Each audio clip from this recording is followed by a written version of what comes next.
हेल्डिंग सीधी हो जा, सीधी हो जा। करें स्टार्ट?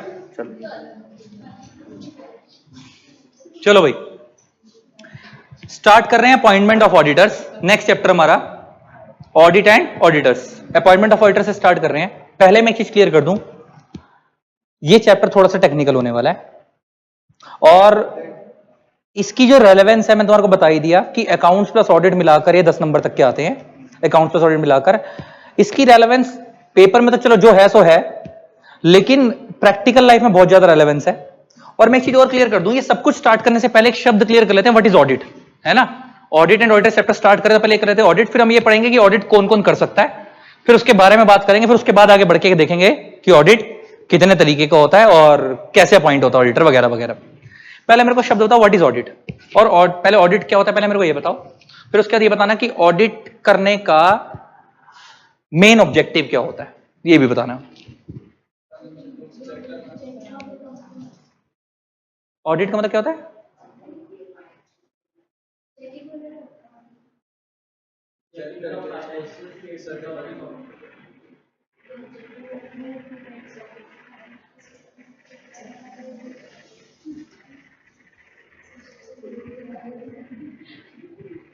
क्या हो गया, कंफ्यूज क्यों हो गए? ऑडिट शब्द पहली बार सुना है?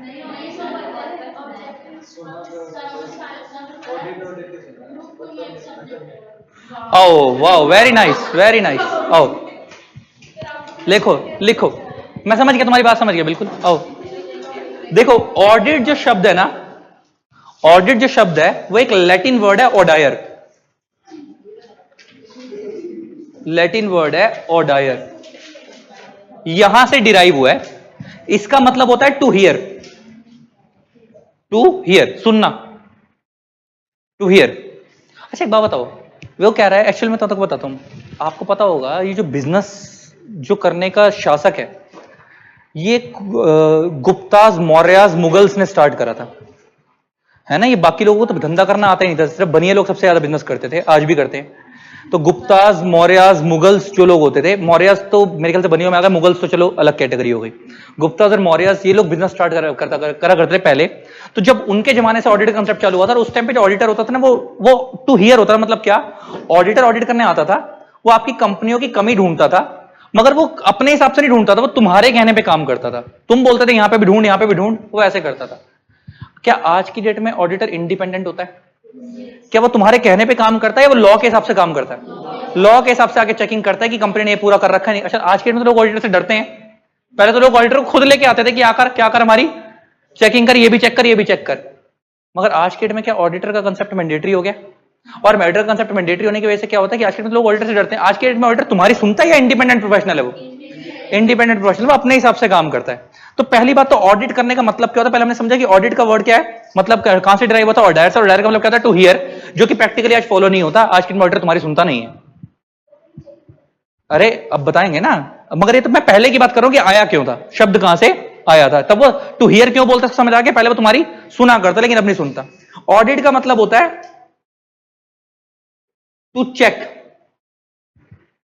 टू चेक करना और to find something defective.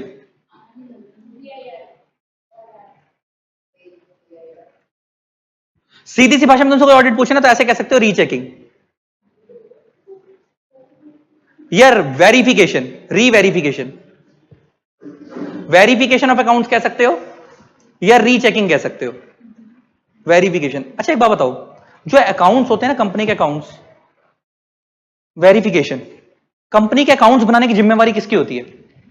Balance, देखो एक चीज होती है, एक होता है शब्द बुक्स ऑफ अकाउंट्स, एक होता है फाइनेंशियल स्टेटमेंट। क्या फर्क होता है इन दोनों में? मैं पहले यहां लिख लेता हूं, पहले अभी नॉर्मल शब्द समझ आ रहे हैं हमारे को, clear clear. Audit means to check something, something मतलब कुछ भी, वो आगे पढ़ेंगे क्या चेक करना होता है वो बाद में देखेंगे। या टू वेरीफाई करना। ऑडिट शब्द डिराइव कहां से हुआ था, ओडायर से, जिसका मतलब क्या था, टू हियर। अब हम ये समझते हैं हम चेकिंग किस चीज की करेंगे, अभी उसके बारे में पढ़ेंगे, लेकिन पहले दो शब्द क्लियर करो। एक शब्द होते हैं बुक्स ऑफ अकाउंट्स और एक शब्द होती है फाइनेंशियल स्टेटमेंट्स।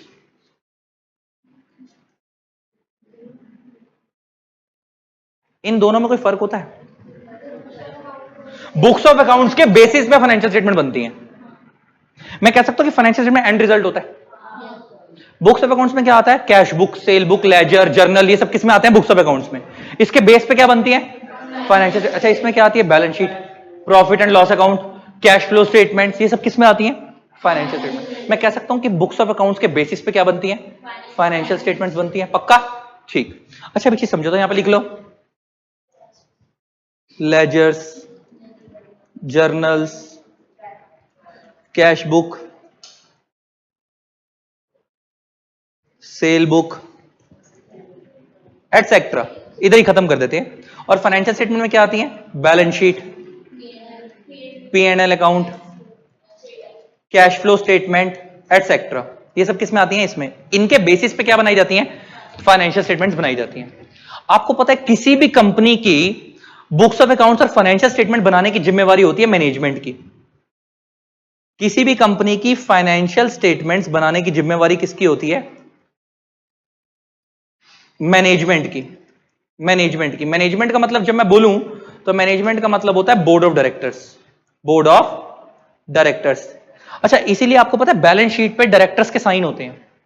वो डायरेक्टर्स के साइन होने का लॉजिक ही क्या है? कि वो ये रिप्रेजेंट कर रहे हैं कि बैलेंस शीट हमने बनाई है। अच्छा, बहुत सारे डायरेक्टर्स को खुद भी नहीं पता होता बैलेंस शीट में क्या लिखा है, लेकिन उनको साइन करने पड़ते हैं। अच्छा, एक बात बताओ, कोई साइंस साइड का बंदा है, इंजीनियर है, उसने कोई कंपनी खोली है, वो कंपनी का डायरेक्टर है, लॉ तो ये बोलता है कि मैनेजमेंट फाइनेंशियल स्टेटमेंट बनाने की जिम्मेवारी मैनेजमेंट की है, क्या वो बैलेंस शीट बना लेगा? या उन्हें अकाउंटेंट हायर करने पड़ते होंगे? अकाउंटेंट हायर करने पड़ते होंगे। अच्छा, तो फाइनेंशियल स्टेटमेंट बनाने की जिम्मेवारी किसकी होती है? डायरेक्टर्स की। और डायरेक्टर्स खुद कुछ नहीं करते हैं प्रैक्टिकल लाइफ में, वो किससे करवाते हैं काम? अकाउंटेंट से करवाते हैं। अच्छा, अकाउंटेंट से करवाते हैं, बाद में उसके ऊपर साइन कौन करते हैं? डायरेक्टर साइन करते हैं। इससे रिप्रेजेंट क्या होता है? इससे क्या रिप्रेजेंट हो जाता है कि बैलेंस शीट किसने बनाई है? डायरेक्टर ने बनाई है। मैनेजमेंट ने रिस्पॉन्सिबिलिटी ले ली अपने ऊपर। साइन करने का मतलब क्या है? उन्होंने रिस्पॉन्सिबिलिटी ले ली कि बैलेंस शीट में जो भी लिखा है वो ट्रू है। बैलेंस शीट में जो भी लिखा है वो ट्रू है। और बाद में जब इसके ऊपर ऑडिटर ऑडिट कर जाएगा तो इसके ऊपर क्या कर देगा? साइन कर देगा। अपने साइन कर देगा। यही होता है ना। अच्छा, ये उसका जिम्मेवारी होती है। अच्छा, प्रैक्टिकल लाइफ में तुमने देखा होगा, मैं तुम्हें आज एक बहुत बढ़िया कंसेप्ट समझा रहा हूं, ये तुम्हें कोई नहीं बताएगा, तुम्हें प्रैक्टिकल लाइफ में दिखेगा। जो कंपनी का ऑडिटर होता है ना, वो कभी कंपनी के अकाउंट्स नहीं बनाता। तुम प्रैक्टिकल लाइफ में देखोगे तो मैं तुम्हें बताता हूं क्या होता है। तुमने बहुत सारी सीए फर्म ऐसी देखी होंगी, बहुत सारी सीए फर्म की बात कर रहा हूं, तुमने ऐसी देखी होंगी जो खुद ही बैलेंस शीट बना रही हैं और बाद में खुद ही ऑडिट भी कर रही हैं। एक्चुअली में पता है क्या होता है? दो लेटर हेड पे काम चलता है। कंपनी के जब रेजोल्यूशन पास होता है उसमें लिखवाया जाएगा। एक्चुअल में क्या होता है? दो तीन सीए फर्म ना कंबाइन होती हैं। होता क्या है कि काम एक ही फर्म में हो रहा होता है, साइन किसी और के कराते हैं। मान लो मेरी एबीसी फर्म है, मान लो मेरे दोस्त की एक्सवाइजेड फर्म है, मान लो मैं किसी कंपनी का ऑडिटर हूं, एबीसी फर्म, मैं किसी का ऑडिटर हूं, तो मैं उस कंपनी के अकाउंट्स खुद नहीं बनवा सकता। अब वो कंपनी कह रही है कि मेरे बस की थोड़ी तो फॉर्म ढूंढना, तो कंपनी पता क्या करेगी? कहेगी एक काम करो, तुम्हें हम ऑडिटर अपॉइंट कर रहे हैं, तो मगर अकाउंट्स तुम बना नहीं सकते, अकाउंट्स का काम भी तुम ही देख लो, मगर हम तो बना सकते, हम तो फंस जाएंगे। तो हम क्या करेंगे? अकाउंट्स बनवाएंगे एक्सवाइजेड फर्म वालों से, अपने दोस्त की फर्म में, और साइन कौन करेंगे? हम खुद कर देंगे। तो इससे क्या होगा? बनाए किसी और ने, ऑडिट किसी और ने करे। सेम उल्टा होता होगा, जो उनके क्लाइंट होते होंगे, उनकी कंपनियां, वो क्या करती होंगी? अगर उन्होंने उनको ऑडिट का काम दिया है तो ऑडिट वो करेंगे, लेकिन अकाउंट्स किससे बनवा देंगे? वो हमारे को। तो ऐसे सारे सीए आपस में कनेक्टेड होते हैं। समझ आ रहा है? इसलिए तुम्हें जो लगता है ना कि जो सीए बैलेंस शीट बना रहे हैं वही ऑडिट करे, तो बैलेंस शीट बनाते हैं सीए लोग, लेकिन वो जिन कंपनियों को ऑडिट कर रहे हैं उनकी नहीं बनाते, वो किसी और की बनाते हैं। तो अभी तुम नीचे पढ़ोगे, क्लियर कट मना है कि आप जिस कंपनी के अकाउंट्स मेंटेन कर रहे हो उसके आप ऑडिटर नहीं बन सकते, उसके आप ऑडिटर नहीं। तो इससे कहीं से ये नहीं बोला गया कि सीए अकाउंट्स नहीं बना सकता, उस कंपनी के नहीं बना सकता जिसका वो ऑडिटर है, दूसरी कंपनियों के बना सकता है, कोई दिक्कत नहीं है। समझ आती है? इसका क्या सीए अकाउंट्स बना सकता है? क्या बैलेंस शीट बना सकता है? क्या P&L बना सकता है? क्या बुक्स ऑफ अकाउंट्स बना सकता है? सब कुछ कर सकता है, लेकिन किस कंपनी के नहीं करेगा? जिसका वो खुद ऑडिटर है। किसी दूसरी कंपनी के कर सकता है। तो मगर रियल लाइफ में क्या कंपनी इतनी सिरदर्दी लेती होंगी? वो एक ही बंदे को बोलती होंगी, वो तो एक ही बोलते हैं तू करवा दे काम, तुम ही ऑडिट करवा देना। तो वो कैसे करवाते होंगे? तुम्हें समझ आ गया? करते खुद होंगे ऑडिट, अकाउंट किसी और से बनवाते होंगे। अच्छा, एक चीज इसका सेंस समझ आती? क्यों? तुम नहीं बनाए, तुम ही ऑडिट कर रहे हो, अपनी गलती खुद निकालोगे। बनाए कोई और, गलती कोई और। ऑडिट का मतलब ही क्या है? वेरीफाई करना कि जो चीज बनी है वो सब ओके है या नहीं। समझ आ गई बात कैसे काम चलता है? ठीक है, अब तो हमारे को एक चीज ये समझ हो गई। तो फाइनेंशियल स्टेटमेंट बनाने की जिम्मेवारी किसकी? डायरेक्टर्स की। लेकिन इसको ऑडिट, अच्छा डायरेक्टर्स की है, लेकिन क्या डायरेक्टर खुद करते होंगे काम, या सीए को टास्क रिजाइन कर देते हैं? कहने को सीए, लेकिन क्या ये वो वाला सीए जो ऑडिट कर रहा है या दूसरा होगा? दूसरा होगा। अकाउंट्स बनाते कोई और होगा, ऑडिट कोई और करता होगा। एक तो ये बात हो गई। दूसरी चीज ये कि अब हम पढ़ते हैं कि ऑडिटर कितने तरीके के होते हैं। ऑडिटर कितने तरीके के होते हैं, तो यहां पे लिखो 3 तरीके के ऑडिटर होते हैं। एक होता है स्टैट्यूटरी ऑडिटर, एक होता है सेक्रेटेरियल ऑडिटर,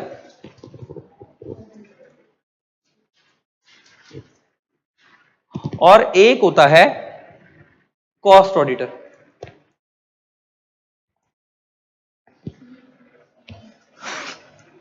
तीन तरीके के ऑडिटर होते हैं, कौन कौन से भाई?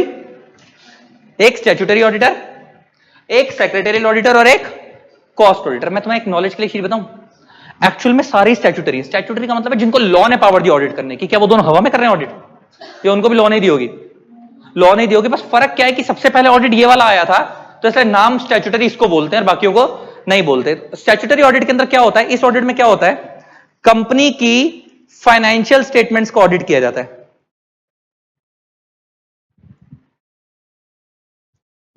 कि कंपनी की फाइनेंशियल स्टेटमेंट ढंग से बनी है या नहीं बनी है, कोई फ्रॉड तो नहीं है balance sheet, profit and loss, cash flow statement में। तो इसमें किस चीज का ऑडिट होता है? फाइनेंशियल। तो जब हम बोले स्टैट्यूटरी ऑडिट, तो इसका दूसरा नाम क्या है? फाइनेंशियल स्टेटमेंट का ऑडिट। कुछ लोग इसे फाइनेंशियल स्टेटमेंट ऑडिट बोलते हैं, कुछ लोग इसे स्टैट्यूटरी ऑडिट बोलते हैं। मैं बार बार बोल रहा हूं कि देखा जाए तो ये दोनों भी स्टैट्यूटरी ऑडिट है। स्टैट्यूटरी का मतलब जिनको लॉ ने पावर दी है, लेकिन रियल लाइफ, अच्छा ये दोनों भी लॉ की पावर से ही आए हैं, लेकिन रियल लाइफ में स्टैट्यूटरी ऑडिटर इतना पॉपुलर हो गया इस वाले ऑडिट को लेकर, फाइनेंशियल स्टेटमेंट ऑडिट को लेकर, कि सबसे पहले कंसेप्ट इंडिया में खाली यही होता था। ये दोनों कंसेप्ट बाद में आए थे। तो इसका मतलब पेपर में अगर आएगा तो अगर तुमसे वो ऐसे नहीं बोलेगा स्टैट्यूटरी ऑडिट क्या होता है, वो तुम्हें बोलेगा फाइनेंशियल स्टेटमेंट का ऑडिट क्या होता है। तो तुम्हारे को पता होगा कि वो किसकी बात कर रहा है, इस वाले की। और सेक्रेटरी ऑडिट वो अलग से पूछेगा, कॉस्ट ऑडिट वो अलग से पूछेगा नाम डाल के। लेकिन देखा जाए तो क्या सारे ही स्टैट्यूटरी हैं? सारे ही लॉ से आए हैं, सारे ही लॉ से आए हैं। अच्छा ये काम की स्टैट्यूटरी ऑडिट का मतलब क्या होता है? फाइनेंशियल स्टेटमेंट का ऑडिट। ये कौन कर सकता है? Only CA. इसके अलावा इंडिया में किसी को अलाउड नहीं है, ओनली सीए। ठीक है। नेक्स्ट आता है सेक्रेटरियल ऑडिट। सेक्रेटरियल ऑडिट का मतलब होता है कंप्लायंस ऑडिट। एक कंपनी के ऊपर जितने, कंप्लायंस का मतलब होता है लॉ फॉलो करना। एक कंपनी के ऊपर जितने भी लॉ लग रहे हैं, अच्छा एक कंपनी काम कर रही है, उस पर लेबर लॉ लगते होंगे? क्या कंपनी लॉ लगता होगा? अगर वो लिस्टेड है सेबी के लॉ लगते होंगे? क्या वो सारे लॉ ढंग से फॉलो हो या नहीं हो, चेक करने का काम होता है सेक्रेटरियल ऑडिटर का। ये लिखो ओनली सीएस, ओनली सीएस। इसके अलावा इंडिया में कोई नहीं हो सकता। ठीक है। तीसरा आता है कॉस्ट ऑडिटर। इसमें कंपनी के कॉस्ट रिकॉर्ड्स चेक किए जाते हैं। अच्छा कॉस्ट रिकॉर्ड्स मतलब कंपनी की, आप लोगों ने कॉस्टिंग पढ़ रखी है, कॉस्ट शीट कैसे बनी है, पर यूनिट कॉस्ट कैसे निकाली गई है ना, वो हाल से प्लान, रोवल प्लान तुम लोगों ने पढ़ा होगा लेबर मेथड के अंदर, है ना। तो वो सब चीजें ढंग से फॉलो हुई या नहीं हुई है ना। मार्जिनल कॉस्टिंग संग ढंग से फॉलो हुई नहीं, वो सारी चीजें, कॉस्टिंग मेथड ढंग से फॉलो हो या नहीं हुए, वो सारी चीज चेक करने का काम किसका होता है? कॉस्ट ऑडिटर का। और ये लिख लो ओनली इंडिया में सीएम में कर सकता है, ओनली सीएम में। क्या सबके ऑडिट सेपरेट है? क्या कोई किसी के बीच में इंटरफेयर नहीं करता? अच्छा अब मैं तुम्हें बताता हूं कि सबसे पॉपुलर सीए वाला ऑडिट क्यों है। This is for every company. Statutory audit is for every company, but this is only for specified companies. ये ओनली फॉर स्पेसिफाइड कंपनीज है, जो बड़ी कंपनीज है। वो आगे बताऊंगा कौन कौन सी कंपनीज है। ओनली फॉर स्पेसिफाइड कंपनीज बताया हुआ है कि कौन कौन सी कंपनीज को कराना है, हर किसी को नहीं करवाना। This is for every company, this is for, ये हर कंपनी को करवाना है। समझ आती है बात? इसलिए ज्यादा पॉपुलर ये है। अच्छा मगर इस फर्क उतना ही है, कमाते दोनों बराबर ही है। लॉजिक बताऊं क्यों? सेक्रेटरियल ऑडिट उन कंपनियों को कराना होता है जिनका 250 करोड़ से ज्यादा का टर्नओवर है, बड़ी कंपनियां हो गई। अच्छा तुम सोचना, या जिनकी बोरोइंग्स एक सर्टेन लिमिट से ज्यादा है। सेक्रेटरियल ऑडिट, एक सेक्रेटरियल ऑडिट करने के जो सीएस होते हैं वो 50,000 से लेकर 2 लाख के बीच में लेते हैं, और सीए वाले एक ऑडिट करने का 5,000 से लेकर 25,000 के बीच में लेते हैं। फर्क समझ आ रहा है? 5-5 हजार करके तुम 100 कंपनियां इकट्ठी कर लो, वहां पे वो एक ही कंपनी से कितना ले लेते हैं? 1.5-2 लाख रुपए लेते हैं। फर्क इतना ही है। मगर इसमें डिपेंड करता है कि फर्म कौन सी है। बहुत सारे सीए ऐसे हैं जो नॉर्मल स्टैट्यूटरी ऑडिट करने के भी 2-2, 5-5 लाख रुपए लेते हैं। बिग 4 10 लाख रुपए लेती है एक ऑडिट करने के, स्टार्ट रेंज। और यही गली मोहल्ले वाला सीए 5,000 से स्टार्ट करता है एक ऑडिट करने का। अच्छा क्या कंपनी टू कंपनी भी वेरी करता होगा? अच्छा एक लाला कंपनी है, 2 ही बंदे हैं, लाला और लाली, छोटी कंपनी, उन्होंने आज तक कभी कुछ किया नहीं, 1 लाख की कैपिटल है। क्या उस कंपनी के अंदर, क्या उस कंपनी में तुम बहुत बड़ी फीस दोगे? क्या उसका, अच्छा जिस कंपनी की 1 लाख की कैपिटल ही है, क्या उससे अगर ऑडिटर 1 लाख रुपए मांग ले ऑडिट के, क्या भाई तू कंपनी ले ले मेरी, यही बोलेगा वो? क्या ऐसी कंपनियों को 5,000 में करना पड़ता होगा? समझ आया? क्योंकि ये तो हैवरी कंपनी है ना, एवरी छोटी से छोटी, बड़ी से, मगर वो है ही खाली किनके लिए? बड़ी कंपनीज के लिए। समझ आ गया? तो 3 तरीके की ऑडिट, तीनों काम क्या समझ आ गया? काम भी क्या समझ आ गया? ये क्या करते हैं? फाइनेंशियल स्टेटमेंट का ऑडिट। वो क्या करते हैं? Compliance audit, overall law check करना। और वो क्या करते हैं? अच्छा भाई क्वेश्चन हो रहा है, अच्छा कंप्लायंस ऑडिट सबसे खतरनाक है। तुम सोचो, क्या एक कंप्लायंस के अंदर law, company law, labour law, ये सब तो लगी रहे, क्या taxation is also law? Customs, अगर कंपनी इंपोर्ट एक्सपोर्ट करती है तो क्या कस्टम जीएसटी भी लगता होगा? क्या तुम्हें नहीं लगता कि बहुत सारे सीएस ऐसे होंगे जिनको टैक्स पास आता ही नहीं होगा? जैसे मेरे को ही नहीं आता। उसका बहुत बड़ा रीजन है कि जब पढ़े थे तो पढ़े थे, बाद में प्रैक्टिस खाली किसमें करिए? कंप्लीट और सेबी लॉ में। जब हम उसमें प्रैक्टिस ही नहीं कर रहे तो हमारा, अच्छा एक बात बताओ, जब मैं उस लॉ में प्रैक्टिस ही नहीं कर रहा तो क्या मैं कमी पकड़ पाऊंगा? मगर कंप्लायंस ऑडिट में वो सारे लॉ चेक करने हैं, तो इसमें प्रैक्टिकल लाइफ में पता है कैसे होता है? मैं बताता हूं। हम लोग क्या करते हैं कि 2 काम होते हैं, या तो अपने साथ किसी सीए को लेके जाते हैं जो क्या करेगा? फाइनेंशियल वाला पोर्शन चेक करेगा, और मैं कौन सा वाला पोर्शन चेक करूंगा?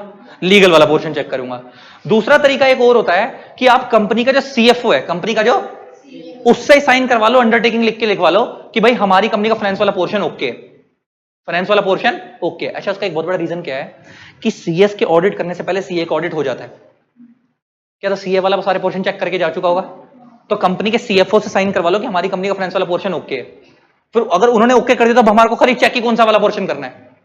लीगल वाला। हमारी टेंशन खत्म। लेकिन क्या बहुत सारी कंपनियां नाट जाती होंगी इससे कि हम नहीं कर रहे साइन, हम क्यों जिम्मेवारी ले, तुम ही चेक करके जाओ। फिर उसके हिसाब से क्या सीएस फिर पैसे, अच्छा दोनों की कोटेशन भी अलग होती होगी। अगर सीएस को पूरा चेक करना पड़ रहा है, फाइनेंस वाला भी और लीगल वाला, फीस ज्यादा होती होगी। अगर कंपनी कहते हैं कि फाइनेंस वाले की हम जिम्मेवारी लिख के देते हैं साइन करके सीएफओ से कि सारा ओके है, हम लीगल वाला चेक कर लो, क्या फीस कम होती होगी?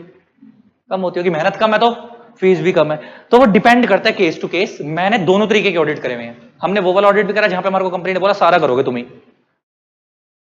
तो हमने 3.5 लाख रुपए फीस ली थी। और एक कंपनी ने हमारे को बोला कि खाली लीगल और फाइनेंस वाला चेक कर लो, और सॉरी लीगल और सेबी वाला चेक कर लो, बाकी वाले हमने सीएफओ से साइन करवा के देते। हमने खाली 1 लाख रुपए फीस ली थी, 2.5 लाख रुपए कंपनी के बच गए। ऑडिट कितने में निपट गया था?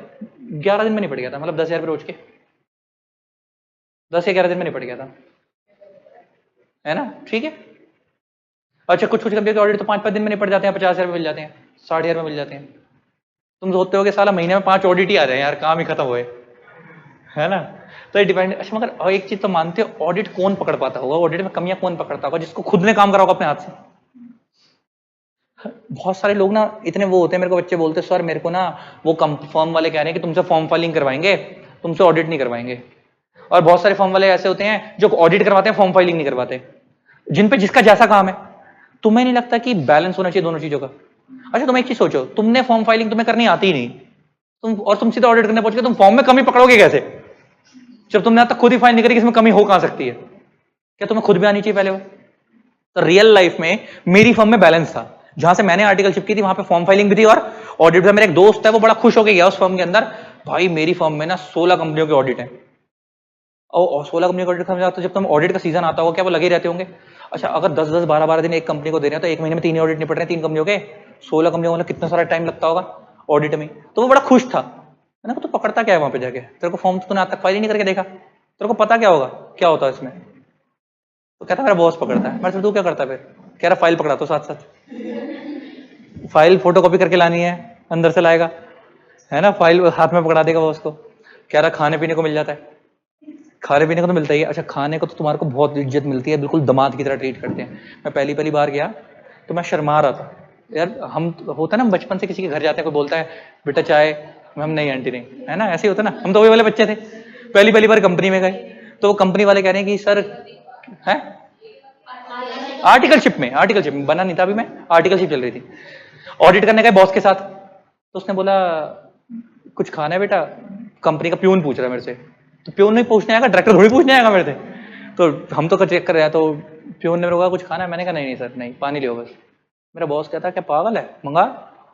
मैं क्या बात कर रहे हो सर, बेइज्जती नहीं होगी? कह रहे बेइज्जती कैसी, ये तो भी देख सब कुछ तू बोलता जा। फिर मैंने कहा एक काम कर, चिकन टिक्के की प्लेट ले गया है ना? फिर साथ में एक काम कर, सिंगापुरी चाउमीन भी लेता ही हो। मैं मंगवाता शुरू हो गए, फिर हम शुरू हो गए, मैं मेरा बॉस, हम टोटल में 4 लोग थे, हमारे 2 बॉस और हम 2 ट्रेनी, और चारों नॉन वेजिटेरियन। फिर पहले हमने सुबह से, तुम देखो शुरुआत कैसे हुई है हमारी, सुबह कॉफी, फिर उसके बाद थोड़ी देर बाद छोले भटूरे, फिर उसके बाद दिन में जो लंच आ रहा है वो तो आ ही रहा है, फिर उसके बाद 1 घंटे बाद कोल्ड ड्रिंक लेके आया वो, फिर शाम को जाने के बारी हुई तो अभी फिर पूछ रहा है चाय या कॉफी, मैं जा कॉफी एक और। फिर उसके बाद हम वहां से निकल रहे हैं राम को, और फिर खुशी क्या है, कल फिर जाना है, अभी 11 दिन तक चला। तो ये तो होता ही है, ये तो होता ही है। चलो, तो ये तुम्हारे साथ भी होने वाला है, बहुत इज्जत मिलती है, मुंह मांगा मंगवाओ, वो नहीं भी है तो वो ला के देगा तुम्हारे को, आसपास दुकान पे नहीं भी मिलता होगा तो जरूर लाएगा वो तुम्हारे लिए। अब तो खैर जोमेटो स्विगी भी हो गया है ना, उस टाइम तो इतना बहुत, दाल मखनी, शाही पनीर, जो मंगाना हो मंगाना, ठीक है। चलो, ये समझ आया कौन कौन कैसा कैसा ऑडिट करता है, पल्ले पड़ गया। अब मेरा एक क्वेश्चन, यहां तक क्लियर है ना? अब आता है ऑडिटर का ऑब्जेक्टिव क्या होता है। कोई तुमसे पूछे कि ऑडिट क्यों करवाया जाता है, what is the objective of auditor, या ऑब्जेक्टिव बिहाइंड ऑडिट, ऐसे कह लो कि ऑडिटर जब ऑडिट करने आता है उसका क्या ऑब्जेक्टिव है, या ऑडिट करने का क्या ऑब्जेक्टिव है। कोई भी ऑडिटर हो, भले ही वो वाला हो, सेक्रेटेरियल। अच्छा, एक चीज और याद रखना, मैं जब इस चैप्टर को पढ़ा रहा हूं ना, इस चैप्टर को, तो इस चैप्टर में जहां मैं ऑडिटर बोलूं तो हमारा मेन फोकस ओनली सीए पे है। किस पे है? ओनली सीए पे, ना सीएस की बात होगी ना सीएमए की। सीएस सीएमए के अलग से टॉपिक आएंगे आगे इसी चैप्टर में, लेकिन जो शुरुआत से लेकर एंड तक जो मेन मैं बार बार ऑडिटर बोलूं तो सिर्फ किसकी बात हो रही है, स्टैट्यूटरी ऑडिटर की, सीए की बात हो रही है, ठीक है। तो ऑडिटर का ऑब्जेक्टिव क्या है, ऑडिट करना का ऑब्जेक्टिव क्या होता है, हम ऑडिट क्यों करते हैं, to detect error and frauds, to detect error and frauds. किसी ऑडिट करने का मेन ऑब्जेक्टिव क्या होता होगा, कंपनी के एरर और फ्रॉड्स को पकड़ना, एरर एंड फ्रॉड्स। क्या ये ऑब्जेक्टिव होता होगा ऑडिट करने का? है? नहीं होता, नहीं होता, ये नहीं होता। ये ऑब्जेक्टिव होता है, but this is not primary objective, this is secondary objective. हमारा पहला एम ये नहीं होता। पहला एम क्या होता है, बड़े ध्यान से सुनना, ये ऑब्जेक्टिव है, लेकिन क्या है, सेकेंडरी ऑब्जेक्टिव। पहले प्राइमरी की बात करते हैं। पहले लिखो, 2 ऑब्जेक्टिव होते हैं, एक होता है प्राइमरी ऑब्जेक्टिव, एक होता है सेकेंडरी ऑब्जेक्टिव। जब एक ऑडिटर ऑडिट करने जाता है तो उसके 2 ऑब्जेक्टिव होते हैं, एक होता है प्राइमरी और दूसरा, पहला primary, to check whether the financial statements, to check whether the financial statements are giving true and fair view or not, true and fair view or not, बस प्राइमरी ऑब्जेक्टिव हमारा ये होता है। अच्छा, मैंने पहले बोला इस चैप्टर में हमारा मेन फोकस किस पे, सीए पे। सीए फाइनेंशियल स्टेटमेंट का ऑडिट करता है, तो फाइनेंशियल स्टेटमेंट के हिसाब से बात हो रही है। कह रहा है सीए का प्राइमरी ऑब्जेक्टिव ये होता है ऑडिटर का कि चेक करना कि financial statement true and fair view दे रही है या नहीं दे रही है। अब यहीं रुक जाओ, ट्रू एंड फेयर व्यू का मतलब क्या होता है पहले ये समझो। एक कंपनी की फाइनेंशियल स्टेटमेंट को बनाने के लिए, एक कंपनी की फाइनेंशियल स्टेटमेंट को बनाने के लिए जो भी लॉ लग रहे हैं, क्या वो सारे लॉ ढंग से फॉलो हो या नहीं हो, ये चेक करना होता है ट्रू एंड फेयर व्यू। अच्छा, फाइनेंशियल स्टेटमेंट बनाने के लिए शेड्यूल 3 लगता है, बैलेंस शीट बनती है, शेड्यूल 3 के अकॉर्डिंग कंपनी लॉ लगता है इसका, ठीक है, समझ आती होगी बात। लिस्टेड कंपनी सेबी लॉ भी लग रहे होंगे, प्लस डेप्रिसिएशन, फाइनेंशियल में डेप्रिसिएशन चार्ज होता है, डेप्रिसिएशन के लिए शेड्यूल 2 लगता है, क्या वो फॉलो नहीं हो रहा है, प्लस अकाउंटिंग स्टैंडर्ड्स लगते होंगे, एएस लगते होंगे, इंड एएस लगते होंगे, प्लस साथ के अंदर क्या ऑडिटिंग स्टैंडर्ड्स भी लगते होंगे। जब ये सारी चीजें प्रॉपर फॉलो हुई हैं तो हम बोलेंगे financial statement true and fair view दे रही है। अगर इनमें से कोई भी एक चीज फॉलो नहीं हुई तो हम बोलेंगे financial statement true and fair view नहीं दे रही, financial statement true and fair view नहीं दे रही। तो क्या वो यहां पे फ्रॉड पकड़ रहा है बैठ के, ये सिर्फ ये चेक कर रहा है लॉ फॉलो हुआ या नहीं हुआ, लॉ फॉलो हुआ या नहीं। उसका प्राइमरी ऑब्जेक्टिव यही है, ऑडिटर का पहला ऑब्जेक्टिव। अच्छा, एक बात बताओ, वकील जो होता है, वकील, सोच के बताना, वकील का पहला काम चोर पकड़ना होता है, ये चोर जब पकड़ा गया उसके अगेंस्ट आगे का काम उसका होता है। चोर पकड़ने का काम पुलिस का है, चोर पकड़ा गया उसके अगेंस्ट केस लड़ने का काम किसका है, वकील का। तो सेम वैसा ही है, फ्रॉड पकड़ना ना पकड़ना, कंपनी में फ्रॉड हुआ या नहीं हुआ वो पुलिस का काम है। अगर मैनेजमेंट ने अकाउंट्स बनाने में कोई गड़बड़ी करी है तो पुलिस को कंप्लेंट की जाएगी, पुलिस वाले आके चेक करेंगे, वो उनका काम है। पुलिस वाले यहां पे भी इन्वॉल्व होते हैं, पुलिस आएगी नहीं आएगी। अच्छा, किसी कंपनी में छापे पड़ते हैं, मान लीजिए कंपनी में फ्रॉड हुआ था, पुलिस वाले नहीं गए थे, तो पुलिस वाले यहां भी जाएंगे। तो उनका काम, फ्रॉड पकड़ना किसका काम है, पुलिस का, या अगर बड़े लेवल का फ्रॉड है तो सीबीआई वाले आएंगे, अगर फॉरेन एक्सचेंज का फ्रॉड है बाहर से ले तो ईडी वाले आएंगे, एनफोर्समेंट डायरेक्टरेट वाले आएंगे। तो डिपेंड करता है कौन सी अथॉरिटी आएगी। इसका फ्रॉड पकड़ने का काम किसका नहीं है? फ्रॉड पकड़ने का काम सीए का नहीं है। सीए का सिर्फ एक ही काम है, क्या? To check whether the financial statement giving true and fair और नॉट। और फाइनेंशियल स्टेटमेंट बनाई किसने? मैनेजमेंट ने। अभी मैंने बताया फाइनेंशियल स्टेटमेंट बनाने की जिम्मेवारी किसकी होती है? मैनेजमेंट की। सीए तो सिर्फ चेक कर रहा है कि वो ढंग से बनी है या नहीं बनी। और वो क्या चेक कर रहा है? ट्रू एंड फेयर व्यू दे रही है या नहीं दे रही। और जब मैं बोलूं ट्रू एंड फेयर व्यू तो इसका मतलब क्या है? कंपनी लॉ फॉलो हुआ ही नहीं हुआ, अगर लिस्टेड कंपनी है तो सेबी लॉ फॉलो हुआ ही नहीं हुआ, अकाउंटिंग स्टैंडर्ड्स फॉलो हुए नहीं हुए, डेप्रिसिएशन के शेड्यूल 2 फॉलो हुआ ही नहीं हुआ, ऑडिटिंग स्टैंडर्ड्स फॉलो हुए या नहीं हुए। अगर ये सारे लॉ प्रॉपर्ली फॉलो हुए हैं और उसके बेसिस पे बैलेंस शीट बनी है तो ओके है, फाइनेंशियल स्टेटमेंट बनी है तो ओके है। अगर इनमें से कोई एक लॉ भी फॉलो नहीं हुआ तो ट्रू एंड फेयर व्यू नहीं दे रही। वो अपनी रिपोर्ट पे लिख के दे देगा कि financial statement true and fair view नहीं दे रही। समझ आ गई बात? तो ये ऑडिटर का क्या है? Primary objective. अच्छा, अगर सब कुछ ओके हुआ, ट्रू एंड फेयर व्यू दे रही है, तो क्या वो सेकंड स्टेप पे जाएगा, एरर और फ्रॉड डिटेक्ट करेगा? नहीं करेगा, बात ही खत्म हो गई। सब कुछ ओके है, उसको सब कुछ मैच कर रहा है, तो क्या वो जाएगा आगे बढ़ेगा? अच्छा, मैच करने का मतलब क्या है? बुक्स ऑफ अकाउंट ढंग से बनी नहीं बनी डबल एंट्री सिस्टम पे, उससे फिर मैच करके देखेगा कि उसकी एंट्री उस हिसाब से डली है या नहीं डली। वो सब कुछ मैच कर लेगा, बुक्स ऑफ अकाउंट से फाइनेंशियल स्टेटमेंट को मैच कर लेगा, सारे लॉ चेक कर लेगा। अगर सब कुछ ओके तो क्या वो फ्रॉड वो डिटेक्ट करने की कोशिश करेगा? नहीं करेगा। लेकिन अगर इनमें से कोई एक भी चीज वायलेट हुई, अगर ट्रू एंड फेयर व्यू नहीं दे रही, तो क्या वो सेकेंडरी ऑब्जेक्टिव पे मूव करेगा? अब वो देखेगा फ्रॉड हुआ है तो कहां से हुआ, किस जगह से हुआ, उससे पकड़ा गया तो ठीक है, नहीं तो फिर किसको बुलवाएगा? वो पुलिस को भी कंप्लेंट करेगा, बाकी सारी हेल्प भी करेगा। अच्छा, क्या पुलिस के साथ साथ सीए सब इन्वॉल्व होते होंगे साथ में? तब भी पुलिस क्या कर पाएगी इसमें? पुलिस सिर्फ ये देखेगी फ्रॉड करने वाले कौन थे, उन कल्प्रिट को अरेस्ट कर लेगी। लेकिन हुआ किस तरीके से, क्या वो वापस सीए को ढूंढना पड़ेगा किस जगह पे गड़बड़ी हुई है। लेकिन ये कब होता होगा? जब पहला स्टेप फॉलो नहीं हो रहा होगा, प्राइमरी ऑब्जेक्टिव फॉलो नहीं हो रहा होगा, तब वो कहां जाते होंगे? Secondary objective. अब चेक करो कि लॉ फॉलो नहीं हुआ तो क्यों नहीं हुआ, कि कोई एरर और फ्रॉड तो नहीं है। तो नेक्स्ट स्टेप सेकेंडरी ऑब्जेक्टिव क्या है? To detect error and frauds. Secondary objective क्या है? To detect error and frauds. हाँ भाई, तो ये प्राइमरी ऑब्जेक्टिव है सेकेंडरी ऑब्जेक्टिव है? सेकेंडरी ऑब्जेक्टिव है। और प्राइमरी क्या है? To check whether the financial statements are giving true and fair view और नॉट। पक्का समझ आ गया? ठीक है, क्लियर, सिंपल फंडा। चलो जी, ये स्टार्ट करने के बाद अब आगे बढ़ते हैं। हो गया? हटा दूं? चलो, लिखना है to detect error and frauds.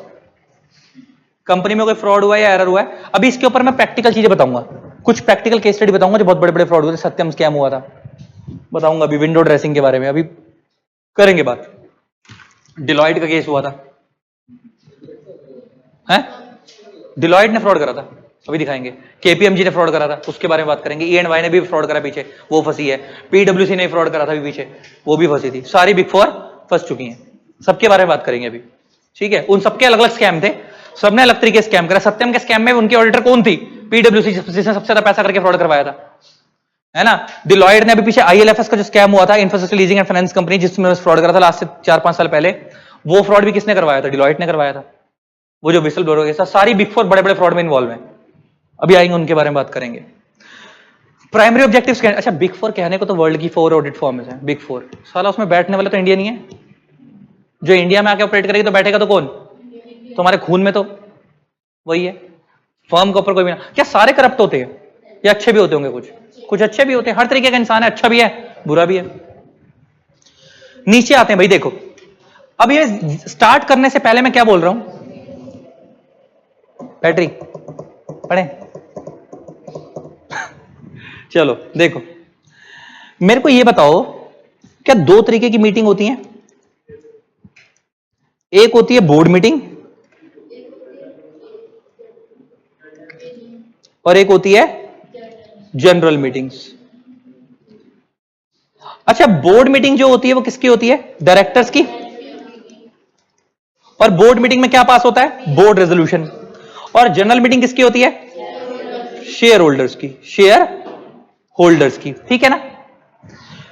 अच्छा, जनरल मीटिंग भी 2 तरीके की होती है, एक होती है एजीएम, एक होती है ईजीएम। बताई थी ये बात? एक होती है एजीएम और एक होती है ईजीएम। मैं क्यों बता रहा हूं वापिस, ताकि अगर भूल भी गए हो तो कनेक्टिविटी रहनी चाहिए, क्योंकि इस चैप्टर में इसका बहुत यूज है, इसलिए मैं याद करा रहा हूं। एक होती है एजीएम, एजीएम मतलब annual general meeting,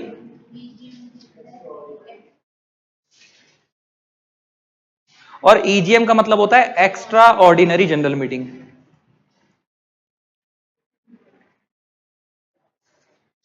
general meetings. अच्छा, एजीएम नाम से क्लियर है, एनुअल साल में एक बार होती है, साल में एक बार होती है। अच्छा एक बात बताओ, एजीएम कराने का मेन फंडा क्या होता है? आप कंपनी के शेयर होल्डर हो, आपने कंपनी में पैसा लगाया है, तो आपको हर साल, आप कंपनी में रोज तो जाके बैठोगे नहीं, आप तो शेयर होल्डर हो, तो आपको कंपनी की हर साल फाइनेंशियल पोजीशन पता होनी चाहिए कि कंपनी की इस साल परफॉर्मेंस कैसी है, अगले साल कैसी है। तो उसके लिए पोजीशन बताने के लिए, डिविडेंड डिक्लेयर करने के लिए, आप क्या क्या फाइनेंशियल स्टेटमेंट्स की कॉपी रखवाने के लिए एक मीटिंग करवाई जाती है, इसका नाम क्या होता है? एजीएम। अच्छा, लेकिन कंपनी में तो बड़े सारे रेजोल्यूशन पास होते हैं, ऑर्डिनरी, स्पेशल, यूनानिमस। अच्छा, जितने भी रेजोल्यूशन पास होते हैं, ऑर्डिनरी हो, स्पेशल, यूनानिमस हो, क्या सारे जनरल मीटिंग में पास होते हैं? अरे जनरल मीटिंग दो ही होती है, एजीएम या ईजीएम। मान लो कंपनी की एजीएम हो गई और अगले महीने तुम्हारे को कंपनी का नाम चेंज करवाना, उसके लिए स्पेशल रेजोल्यूशन पास होता है, तो क्या बुलवानी पड़ेगी? शेयर होल्डर की मीटिंग वापिस, उसे हम क्या बोलेंगे? ईजीएम। तो any AGM, any meeting, any general meeting other than AGM will be called as EGM. जो एजीएम नहीं है वो क्या है? ईजीएम। अगर साल में 10 बार शेयर होल्डर की मीटिंग हो रही है तो उसमें से एजीएम तो एक ही होगी, बाकी सब क्या कहलाएंगी? ईजीएम। बाकी सब क्या कहलाएंगी? ईजीएम। ये आपको याद है। अच्छा, अब एजीएम के भी ना दो टेन्योर होते हैं, याद रखना। तुम्हारे को 6 महीने वाला टेन्योर तो पता है, दूसरा टेन्योर मैंने बताया ही नहीं है, वो मैं बताने जा रहा हूं। जो कंपनी की फर्स्ट एजीएम होती है ना, फर्स्ट एजीएम, वो फाइनेंशियल ईयर क्लोज होने के विद इन 9 मंथ्स में होती है। विद इन 9 मंथ्स में होती है फर्स्ट एजीएम, जो कंपनी पहली बार बनती है। और जब जो कंपनी की सब्सिक्वेंट एजीएम होती है, मतलब उसके आगे आने वाले जितने भी साल होंगे,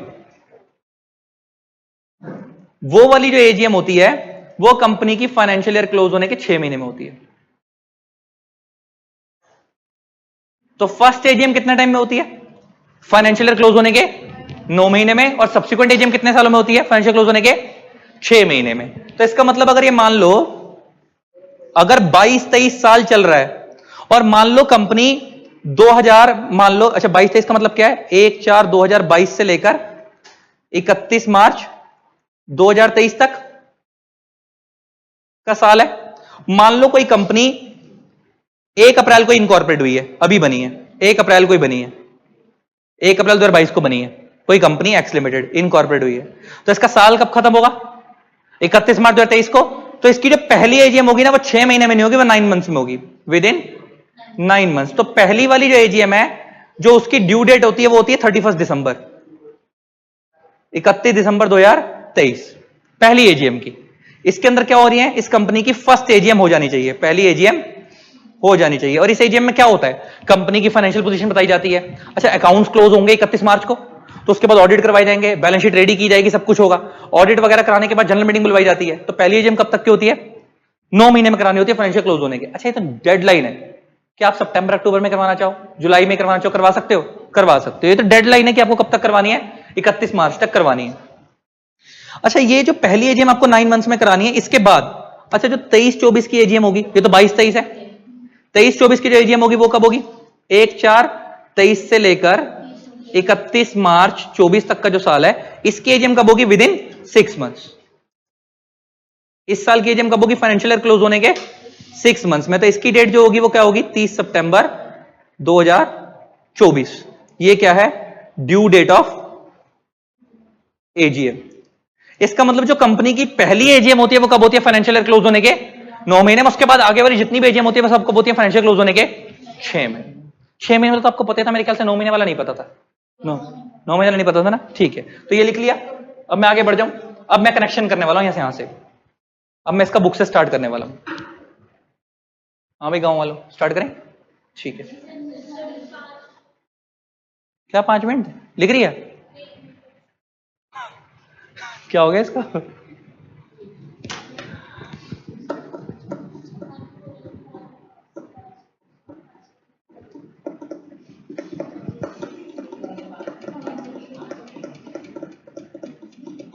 बस 15-20 मिनट और।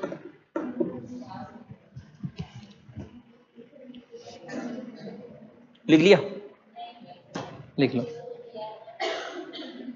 सिर्फ इतना लिख लो कि फर्स्ट एजीएम। यार ये तो लिखने की है क्या जरूरत थी? सिर्फ ऊपर वाला लिख लिया होता तो बात खत्म हो जाती। कौन सा वाला? कि फर्स्ट एजीएम कब होगी? फाइनेंशियल क्लोज होने के विद इन 9 मंथ्स में। सब्सिक्वेंट कब होगी? फाइनेंशियल क्लोज होने के, बात खत्म हो जाती है। पूरा तुम बनाने बैठ गए, वो तो तुम्हारे को पता ही है।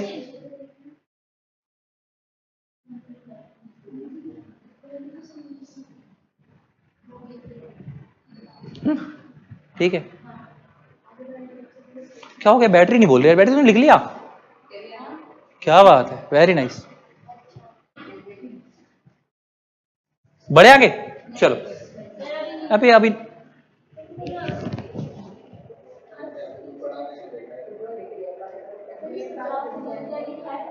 क्या, वो ड्यू डेट ऑफ एजीएम है, डिविडेंड ऑफ एजीएम।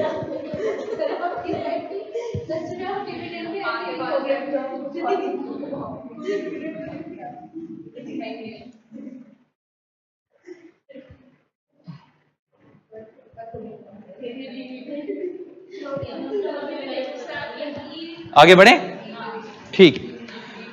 अब जरा समझो, मैं ना ऑडिटर को जो अपॉइंट करने की बात करूंगा वो दो कैटेगरी में करूंगा। गवर्नमेंट कंपनी के लिए ऑडिटर को अपॉइंट करने के प्रोविजंस डिफरेंट है, और नॉन गवर्नमेंट कंपनीज के लिए ऑडिटर को अपॉइंट करने के प्रोविजन डिफरेंट है।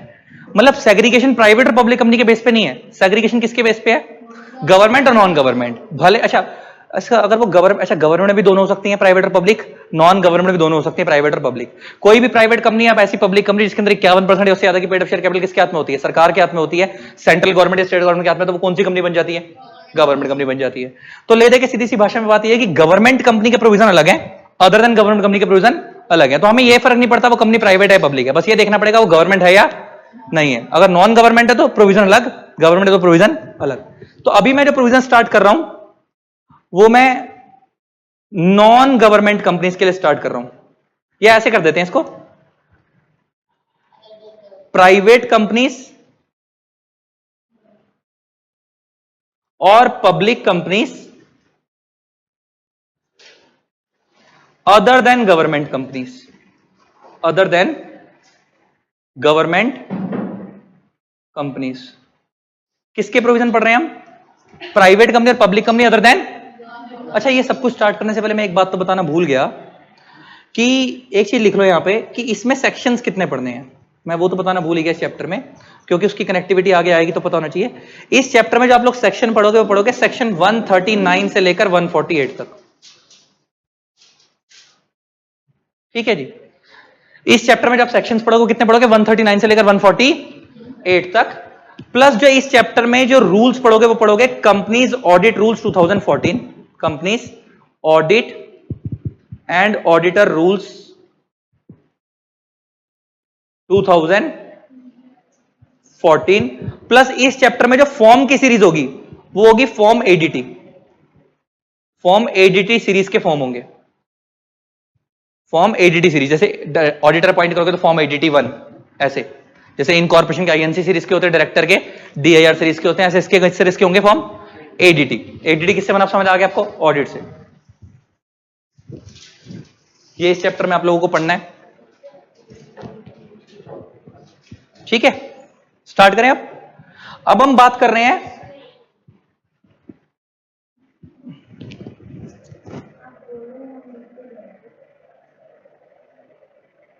मैं बोलता जाऊं,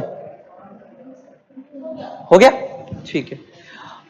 अब हम स्टार्ट कर रहे हैं कौन किसके बारे में, प्राइवेट कंपनीज या public companies other than government companies, इसके बारे में स्टार्ट कर रहे हैं। इन कंपनियों के अंदर ऑडिटर कैसे अपॉइंट होता है हम उसके बारे में बात करने जा रहे हैं। इन कंपनियों में ऑडिटर कैसे अपॉइंट होता है हम उसके बारे में बात करने जा रहे हैं, सुनते चलना। मैं अच्छा, ऑडिटर भी दो तरीके के होते हैं इसमें, एक होता है फर्स्ट ऑडिटर, एक होता है सब्सिक्वेंट ऑडिटर। क्या बोल रहा हूं मैं, एक होता है सब्सिक्वेंट ऑडिटर। फर्स्ट ऑडिटर मतलब जो कंपनी के अंदर पहली बार अपॉइंट हुआ वो फर्स्ट ऑडिटर, उसके बाद आने वाले सालों में जितने भी ऑडिटर अपॉइंट होंगे सब कौन होंगे, सब्सिक्वेंट ऑडिटर्स, ठीक है ना, बात समझ आ रही है ना। तो अभी हम बात कर रहे हैं appointment of first auditor, appointment of first auditor किसका, अपॉइंटमेंट ऑफ फर्स्ट ऑडिटर किसका, वो प्राइवेट कंपनी पब्लिक कंपनी जो गवर्नमेंट कंपनीज नहीं है, other than government companies.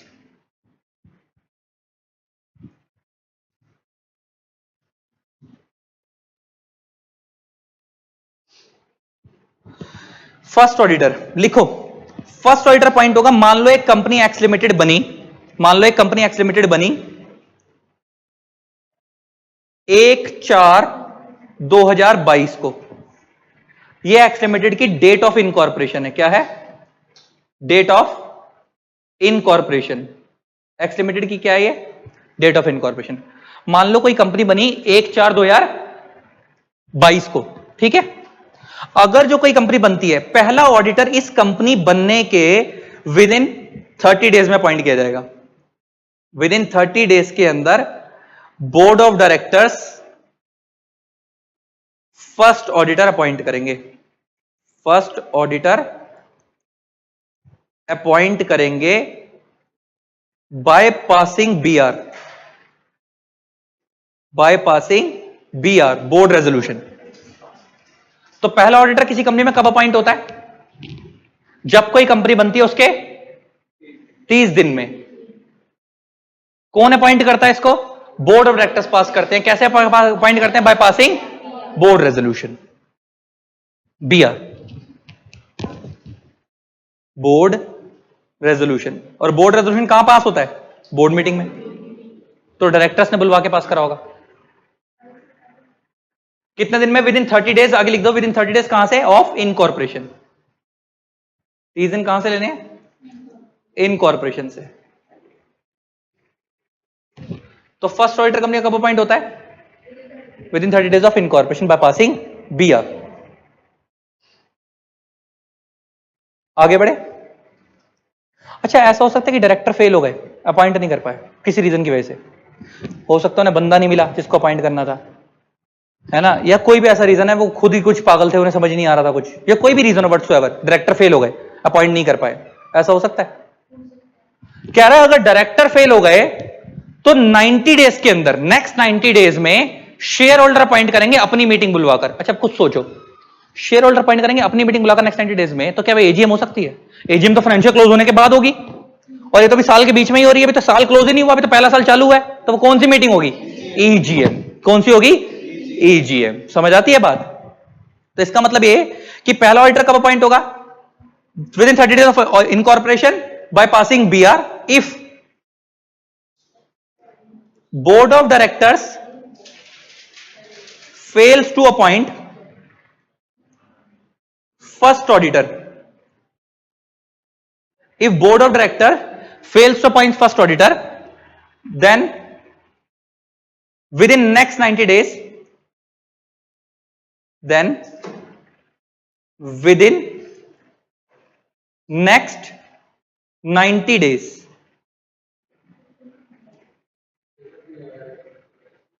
auditor will be appointed by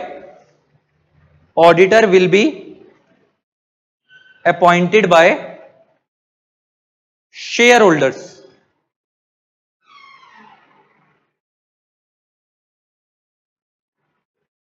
By passing ordinary resolution, by passing OR in EGM, extraordinary general meeting. तो इसका मतलब क्या बात निकल के आई कि बोर्ड ऑफ डायरेक्टर अपॉइंट करेंगे पहला ऑडिटर 30 दिन में कंपनी बनने के। अगर वो 30 दिन में अपॉइंट नहीं कर पाते हैं तो नेक्स्ट 90 डेज में कौन अपॉइंट करेगा? शेयर होल्डर अपॉइंट करेंगे, ईजीएम बुलवाकर, एक्स्ट्राऑर्डिनरी जनरल मीटिंग बुलाकर, और उसमें वो क्या पास करेंगे? Ordinary resolution. क्या पास करेंगे? ऑर्डिनरी रेजोल्यूशन पास करके उसको अपॉइंट करेंगे। क्लियर? क्लियर?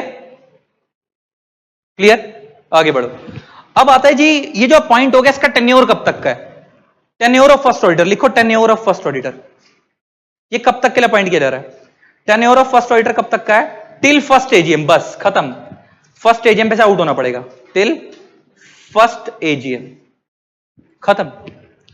मतलब अच्छा एक बात बताओ, इसका मैं कह सकता हूं कि एक ऑडिटर, जैसे 1/4/2022 को कंपनी बनी, मान लो इसके 30 दिन में अपॉइंट हो गया होता, तो 22-23 में कंपनी बनी है, तो 22-23 का जब साल क्लोज होगा, 31 मार्च 2023 को क्लोज होगा, तो उसकी पहली एजीएम तो 30 दिसंबर तक होगी, 31 दिसंबर तक होगी, पहली तो 9 महीने में होती है। तो उस 9 महीने में जो पहली एजीएम जब भी होगी, उस एजीएम पे आउट हो जाएगा, उस एजीएम पे आउट हो जाएगा। सिर्फ फर्स्ट ऑडिटर का टेन्योर सिर्फ कब तक का है? पहली एजीएम तक का। अच्छा, भले ही अगर इसको डायरेक्टर ने अपॉइंट ना कराओ, शेयर होल्डर ने अपॉइंट कराओ एजीएम बुलवाकर नेक्स्ट 90 डेज में, तब भी इसका टेन्योर सिर्फ कहां तक ही जाएगा? पहली एजीएम तक। तो जैसे अभी ये कंपनी बनी थी 1/4/2022 को, तो इसका मतलब इसके ऊपर साल कौन सा लग रहा है? 22-23, 1/4 तो यहां पे लगेगा 22-23, तो 1/4/2022 से लेकर 31 मार्च 2023 तक का साल हो गया। तो इसकी जो फर्स्ट एजीएम होगी वो विद इन 9 मंथ्स में होती है, आपको पता है। अब तो पहली एजीएम होगी ना, तो फर्स्ट एजीएम जो होगी वो विद इन 9 मंथ्स में होती है। तो ड्यू डेट क्या हो गई? 31/12/2023। ये हो गई due date of first AGM. क्या हो गया गवारो? 22 क्यों होगी? 22-23 का साल है तो 31/12/2023 तो होगी। 22-23 तो लिखा, क्या हुआ? इस साल की बैलेंस शीट, अरे 22-23 का साल है तो अगले साल तो बैलेंस शीट बनेगी, साल क्लोज होने के बाद ही तो बैलेंस शीट बनाओगे और अगले साल ही तो एजीएम करवाओगे। क्या हो गया?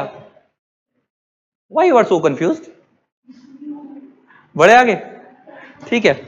हाँ भाई 31/12/2023 समझ आ गया।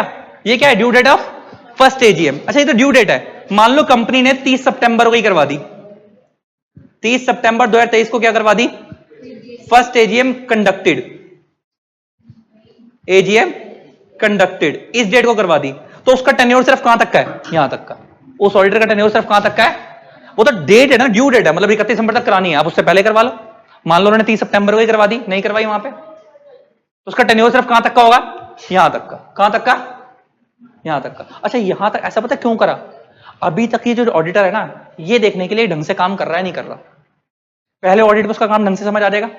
अच्छा, ऑडिट हो चुके होंगे ना, क्योंकि इस एजीएम पे अकाउंट्स पेश किए जाएंगे ऑडिटेड वाले, और ऑडिट अकाउंट्स किसने ऑडिट करे होंगे? ऑडिटर ने। तो समझ आ जाएगा कि ऑडिटर ढंग से काम कर रहा है नहीं कर रहा। अगर ये ऑडिटर ढंग से काम कर रहा है तो अब यहां से इस पहली एजीएम से इसको 6th एजीएम तक अपॉइंट किया जाएगा, मतलब 5 साल के लिए। अब जो इसका अपॉइंट होगा कितना साल के लिए होगा? और अगर इसने ढंग से काम नहीं करा होगा तो इसको हटा दिया जाएगा, इससे दूसरा ऑडिटर लेके आ जाएगा। कितने साल के लिए? 5 साल के लिए। अल्टीमेटली लाया वो कब से आएगा? फर्स्ट से लेकर, अच्छा फर्स्ट एजीएम से 6th एजीएम, तो साल कितने हुए? 5। पहली एजीएम से सेकंड एजीएम 1 साल, सेकंड एजीएम से दूसरी एजीएम 2 साल, दूसरे तीसरी 3 साल, तीसरी चौथी 4, पांचवी छठी। ठीक है ना? समझ आ रहा है? पहली से दूसरी 1 साल बढ़ गए, कर सकते, वो रिमूवल होगा ना, वो तो क्या है? रिमूवल। हाँ भाई समझ आ रही है बात? यहां तक क्लियर? मैं ऊपर चलूं अभी मैं, क्योंकि वो तो सब्सिक्वेंट की बात है, अभी तो हम फर्स्ट ऑडिटर की बात कर रहे हैं, सब्सिक्वेंट की मैं बात ही नहीं कर रहा। तो फर्स्ट ऑडिटर कहां भी? सबसे ऊपर यहां से। सबसे पहले हम किसके बारे में पढ़ रहे हैं? प्राइवेट और पब्लिक। तो पहला ऑडिटर कब अपॉइंट होता है? 30 दिन में कंपनी बनने के 30 दिन में। अगर और वो कौन अपॉइंट करेंगे? डायरेक्टर, बीआर पास करके। डायरेक्टर फेल हो गए तो नेक्स्ट 60 डेज में, नेक्स्ट 90 डेज में कौन? Shareholder by passing OR. किसमें? ईजीएम। देखो तो 30 within 30 days incorporation first auditor appoint होगा by passing BR. If board of director fails to appoint first auditor, then next within next 90 days कौन appoint करेंगे? Auditor will be appointed by shareholder by passing OR in EGM, extraordinary general meeting. Next है tenure of first auditor. First auditor का tenure कब तक का रहेगा? First AGM तक रहेगा। पक्का याद है? बात समझ आ गई? ठीक है। अच्छा नीचे आओ। और फर्स्ट एजीएम कब होगी? जिस साल ये कंपनी बनी है, जब उसका फाइनेंशियल क्लोज हो जाएगा उसके विद इन 9 मंथ्स में। ठीक है जी, क्लियर? ये हमने किसके पॉइंट ऑफ व्यू से पढ़ा? नॉन गवर्नमेंट कंपनीज के पॉइंट ऑफ व्यू से। अभी और हमने किसके बारे में पढ़ा? Appointment of first auditor. अभी हम सब्सिक्वेंट की बात ही नहीं कर रहा, फिर मिक्स नहीं कर रहे दोनों को। अभी हमने first auditor non government company का पढ़ लिया, अब हम फर्स्ट ऑडिटर किसका पढ़ लेते हैं? गवर्नमेंट का पढ़ लेते हैं। उसमें कैसे अपॉइंट होता है? सब कुछ सेम है, थोड़ा सा डिफरेंस है। क्या डिफरेंस है बता देता हूं। अच्छा यहां पे क्या था? 30 प्लस, अच्छा एक चीज यहां पे कुछ वो 90 कहां लिखा है? लेरा नीचे। Who shell with in 90 days eight EGM. अगर बोर्ड फेल होगा तो 90 डेज में कौन करेंगे? ईजीएम में शेयर होल्डर अपॉइंट करेंगे फर्स्ट, और उसका टेन्योर कब तक रहेगा? Till the conclusion of first AGM तक। ये तो हमने किसके बारे में पढ़ा? Non government. अब गवर्नमेंट के बारे में पढ़ते हैं। नीचे आओ, फिर उसके बाद छोड़ दूंगा तुम्हारे को गवर्नमेंट का, क्योंकि भाई ये दोनों कनेक्टेड टॉपिक है ना, फायदा नहीं इसको छुड़वाने का, बीच में नहीं छुड़वा सकता। Appointment of auditor in government company, इसमें फर्स्ट पहला पढ़ने जा रहे हैं। कुछ नहीं है, सुनना पड़ ध्यान से। यहां पे कितना है? 30 प्लस 90। वहां पे सुनो क्या है। अब हम पढ़ते हैं अपॉइंटमेंट ऑफ फर्स्ट ऑडिटर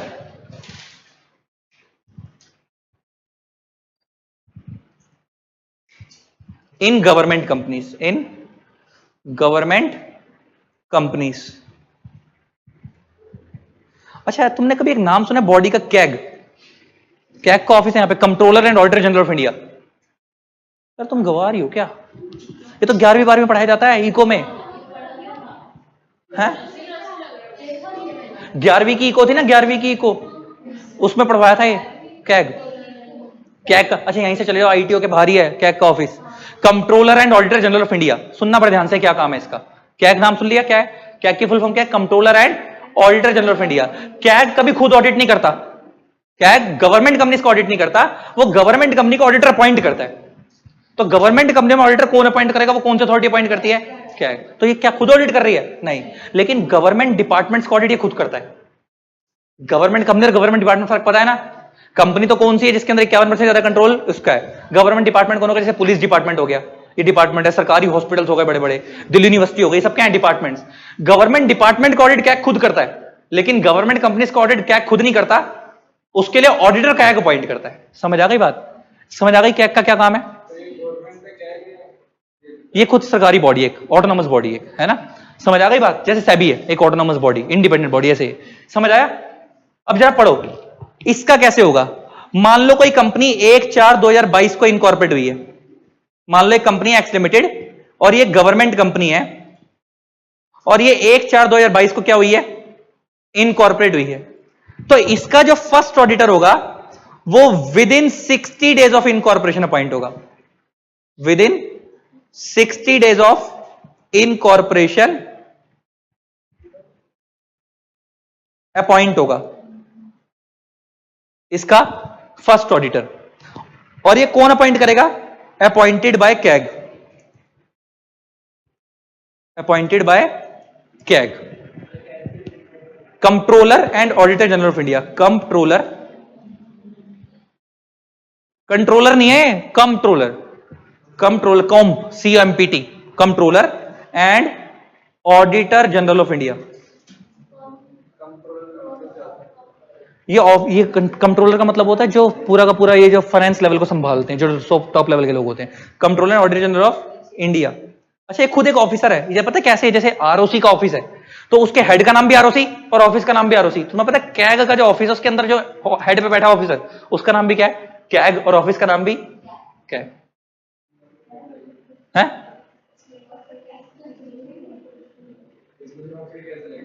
इसमें नौकरी कैसे लगेगी, इसके एग्जाम होते हैं वही यूपीएससी वाले, वो उस लेवल के एग्जाम होते हैं, और इनके कुछ अपने एग्जाम भी होते हैं। लोअर लेवल पे जाना है तो इनके अपने एग्जाम होते हैं, अपर लेवल पे जाना है तो यूपीएससी क्वालिफाई करना पड़ेगा, सरकारी नौकरी।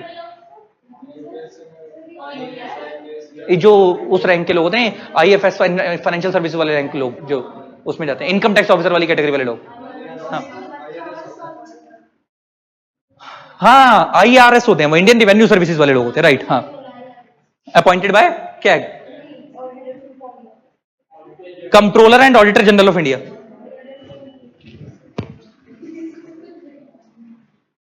वो तो आईएफएस तो अलग था, फाइनेंस वो फॉरेन सर्विसेज था, हाँ वो गलत बोल गया था मैं। Controller and auditor general of India लिख लिया। अच्छा, कैग फेल हो गया तो, कैग ही फेल हो गया तो then within next 30 days, यहां पे लिख लो,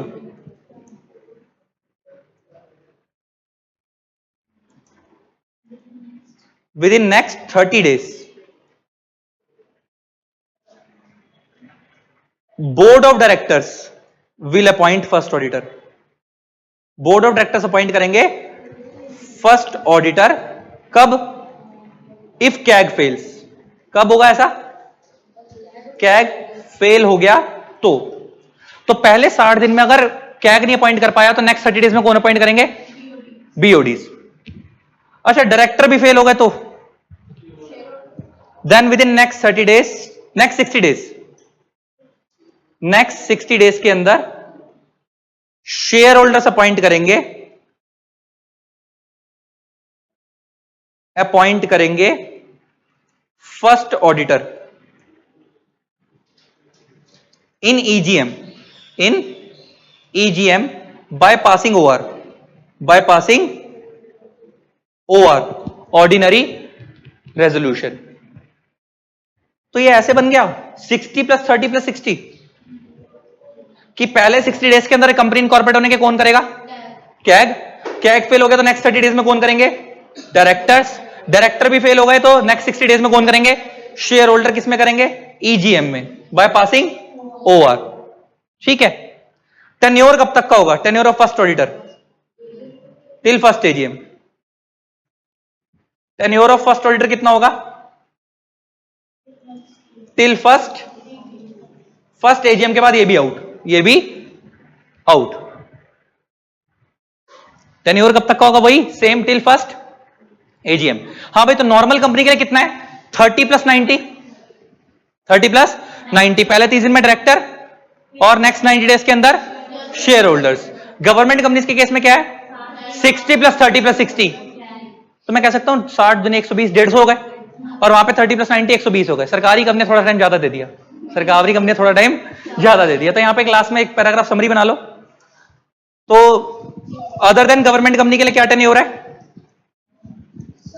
और गवर्नमेंट कंपनी के लिए कितना है? मैं वापस वहीं पे ले देता हूं, 30 + 90, और यहां पे कितना है? 60 + 30 + 60 फर्स्ट ऑडिटर का। तो यहां पे 30 में कौन अपॉइंट करेंगे? बीओडी। बीओडी फेल होगा तो नेक्स्ट 90 के अंदर share holders in EGM, in EGM है। ओवर वर्थ छोड़ दो। तो यहां पे पहले 60 में कैग फेल हो गया तो बीओडीज फेल हो गए तो शेयर होल्डर्स। ठीक है ना?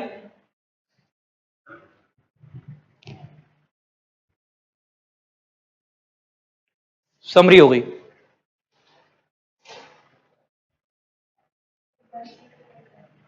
बस छोड़ रहा हूं यहां पे। ठीक है, हो गया। बस नीचे एक बार बुक से देख लूं, एक बार मैंने कुछ गलत तो नहीं कर लिखवा दी डेज, मैं खुद ही ना भूल जाऊं। एक बार जरा देखना कहां है फर्स्ट ऑडिटर। पहले कैग करेगा 60 दिन में, 60 दिन में कैग फेल होगा, नेक्स्ट 30 डेज में कौन करेंगे? डायरेक्टर फेल होगा तो नेक्स्ट 60 डेज के अंदर कौन करेंगे? Share holders. ठीक है ना? 60 + 30 + 60, और ऊपर, और इसका टेन्योर कब तक का होगा? फर्स्ट एजीएम तक लिखा ना, till conclusion of first AGM. ऊपर चलते हैं उस वाले में, नॉन गवर्नमेंट कंपनीज के केस में वहां क्या था? पहला 30 डेज रजिस्ट्रेशन से, और वो फेल हो गए तो नेक्स्ट 90 डेज के अंदर कौन करेंगे? अच्छा एक चीज और, किसी की बुक में ना ऐसा देख लेना, पहले ना यहां पे लिखा हुआ था who shell with in 90 days of incorporation, यहां पे एक लिखा हुआ था इनकॉर्पोरेशन, तो वो इनकॉर्पोरेशन वर्ड हट चुका है यहां से। पहले क्या होता था? 30 भी इनकॉर्पोरेशन से होता था, 90 भी इनकॉर्पोरेशन से होता था, हम 30 + 60 बोलते थे। लेकिन ऑफ इनकॉर्पोरेशन वर्ड कट चुका है अब, तो अब हम क्या बोलेंगे? 30 तो इनकॉर्पोरेशन से है, लेकिन 30 के बाद 90। तो अब यहां पे ऑफ इनकॉर्पोरेशन वर्ड कट चुका है, तो सिर्फ within 90 days at an EGM होगा। ठीक है ना? अगर किसी की बुक में ऑफ इनकॉर्पोरेशन लिखा हुआ है तो काट देना, मेरे ख्याल से नहीं लिखा हुआ, बस वो 30 क्या इनकॉर्पोरेशन लिखा हुआ है ना, वो तो ओके है। और टेन्योर कब तक का है? First AGM. फिनिश, रोक दो।